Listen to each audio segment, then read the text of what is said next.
Grande Bibliothèque, présentée par Narek. Bonjour à tous et bienvenue dans un nouveau numéro de la Grande Bibliothèque. Après la guerre dans le Haut-Karabakh, près d'1 millier de monuments sont passés sous le contrôle de l'Azerbaïdjan. De fait, la déclaration du 9 novembre 2020 qui met fin au conflit dans la région comporte aucune disposition concernant la protection du patrimoine culturel et religieux dans les régions touchées par la guerre. Et bien que cela ne soit pas prévu par l'accord, certains monuments emblématiques seraient aujourd'hui sous supervision russe, notamment le site archéologique de Tigranakert dans le district d'Agdam et le monastère de Dadivank situé plus à l'ouest de la région. Dans ces conditions, plus d'1 millier de monuments arméniens seraient passés sous le contrôle de l'Azerbaïdjan après le conflit. 161 monastères, 345 pierres tombales historiques et 591 khachkars sont ainsi menacés de dégradation, voire de destruction. Le 15 mars 2021, le président Aliyev a lui-même déclaré la désarménisation d'une église du XIIe siècle de la région d'Adrut, qui selon l'autorité azérie serait albanaise. En parallèle, la situation est peu relayée dans les médias occidentaux en l'absence d'observateurs internationaux impartiaux, car l'accès des journalistes est assez difficile. Alors, pour mieux comprendre la situation et la place que cette problématique majeure tient dans l'espace médiatique et politique, nous recevons François-Xavier Bellamy. Vous êtes député européen, professeur de philosophie, et vous avez notamment déposé une question avec demande de réponse écrite à la Commission européenne sur la politique de dénaturation du patrimoine arménien dans le Haut-Karabakh, en Artsakh, entreprise par l'Azerbaïdjan. Alors, dans un premier temps, avant d'entrer dans le vif du sujet, comment s'est passé le vote de la résolution et quels changements peut-on espérer pour la sauvegarde du patrimoine arménien dans le Haut-Karabakh ? La résolution que nous avons votée au Parlement européen a pour but de tirer un signal d'alarme sur la situation actuelle dans le Haut-Karabakh.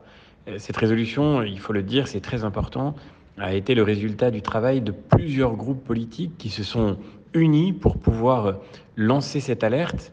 Et elle a été votée, malgré les oppositions qui n'ont pas manqué de s'exprimer, elle a été votée dans la session plénière du Parlement européen avec un résultat historique puisque sur 700 députés, seuls 2 se sont opposés au vote de cette résolution. Je crois que c'est très important parce que cela dit à quel point les destructions qui sont en cours aujourd'hui dans le Haut-Karabakh, cette politique négationniste menée par l'État azéri qui veut voir disparaître les traces de la présence arménienne pourtant millénaire sur cette terre essentielle, tout cela est incontestable et doit être dénoncé avec une force absolue. Par ailleurs, comment expliquer l'inaction de l'Europe face à cette politique de dénaturation du patrimoine arménien ? Doit-on voir un désintérêt pour la civilisation qui, comme le notait André Malraux, s'agrège à une religion ? L'Europe a été beaucoup trop silencieuse pendant la guerre du Karabakh et je l'ai dit à de nombreuses reprises, y compris au Parlement européen, en session plénière, j'ai dénoncé cette incroyable lâcheté avec laquelle l'Union européenne a choisi de fermer les yeux sur ce qui constituait pourtant un précédent désastreux, un État agressant l'un de ses voisins pour faire prévaloir son intérêt par le moyen de la violence. Cette situation qui dure encore d'ailleurs, puisque aujourd'hui dans le Haut-Karabakh, des populations civiles sont privées des biens essentiels. Je pense par exemple à la situation de ce gazoduc détruit par l'Azerbaïdjan et qu'il refuse aux Arméniens comme aux Russes de réparer, privant ainsi des centaines de personnes de chauffage, d'eau chaude dans une période pourtant très froide. Ces faits qui durent encore, les crimes de guerre qui ont été commis à l'occasion de cette attaque, le maintien en détention de prisonniers de guerre qui sont retenus pourtant de manière totalement illégale, au mépris par l'Azerbaïdjan de ses propres engagements, tout cela constitue évidemment, encore une fois, un précédent absolument catastrophique et qui aurait dû être dénoncé avec une force bien plus grande par l'Union européenne tout entière. Cette lâcheté, elle s'explique au fond par le fait que nous ne sommes pas capables de lire le lien de civilisation qui nous relie à l'Arménie, que nous ne sommes pas capables, que l'Europe n'a pas été capable de faire prévaloir son devoir sur ce qu'elle regardait comme peut-être des intérêts médiocres et de courte vue. Il faut dire que l'Azerbaïdjan utilise les moyens de pression qu'il peut avoir pour se rallier les soutiens de certains dirigeants européens. Et malheureusement, nous devons ouvrir les yeux sur le fait que ce silence de l'Europe a été le permis offert à tous ceux qui, dans le monde, chercheront désormais à faire revenir le spectre de la guerre en choisissant de faire prévaloir par le moyen d'une agression unilatérale leur vision, leurs priorités, leurs intérêts sur la justice, sur le droit des populations civiles, sur les droits fondamentaux de la personne humaine. Et tout ce qui s'est produit en Arménie l'a montré. Nous n'avons plus le droit de nous taire aujourd'hui. Alors pour terminer, pourquoi l'Europe aide financièrement l'Azerbaïdjan? À quoi doit-on s'attendre dans les années à venir? L'Europe soutient l'Azerbaïdjan dans le cadre de ce que l'on appelle la politique de voisinage.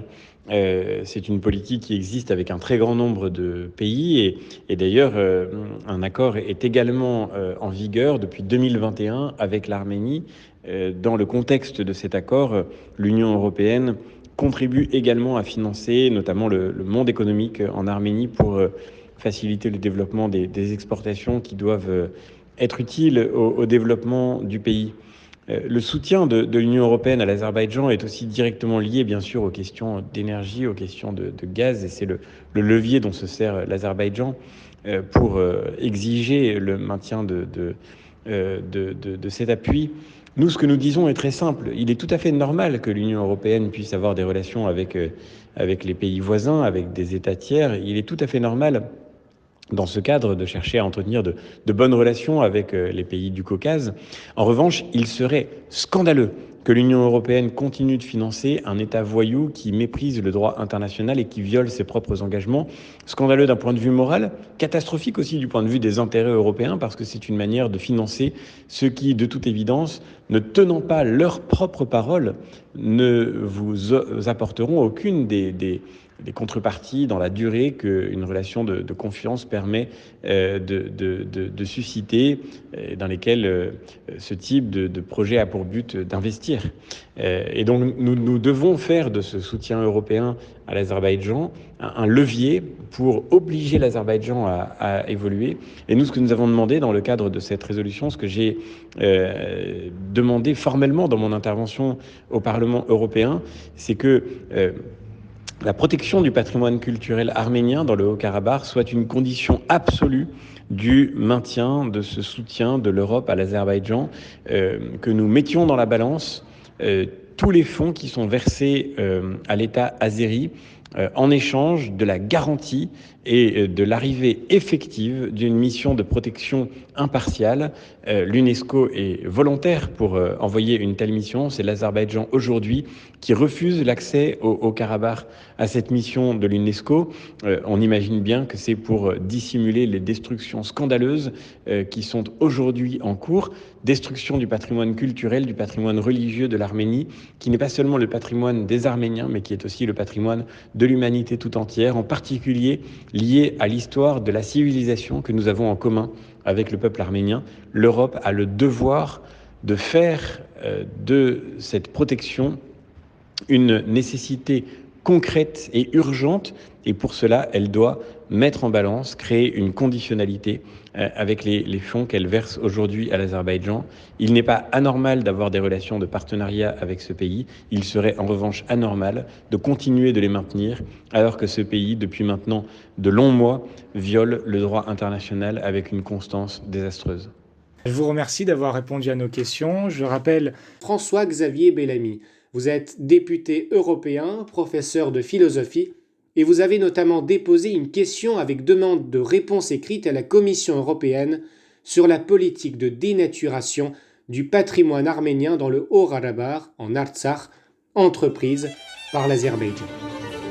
La Grande Bibliothèque, présentée par Narek.